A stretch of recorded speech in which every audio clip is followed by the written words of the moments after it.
Roger, are there any areas of emerging risk, increasing risk that you've noted?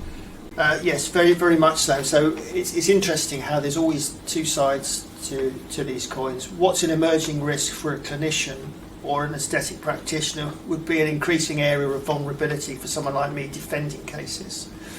And it comes down to claimant lawyers picking at informed consent. And there's been a definite trend over the last 5 or more years, particularly in cosmetic, aesthetic procedures, for the claimant lawyers to say, well, how do you know that your patient actually appreciated what was being said? The presumption is they've come to you wanting an aesthetic procedure. They want to see a change of some sort or another. But were they really in a position to understand the risks and benefits of what you were telling them you thought was in their best interest? And the key to that, on the one hand, or the vulnerability on the other, depending on your point of view, is understanding what their psychological situation is.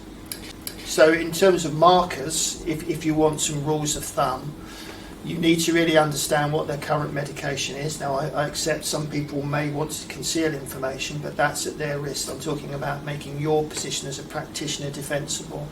If they're on long-term antidepressants, that's clearly a red flag. We're going to need to find out more as to their background, because you can't look at someone in the whole and make an informed decision about what's best for their cosmetic practice unless you know all about them.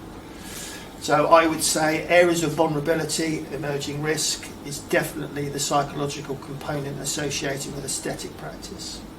Thank you.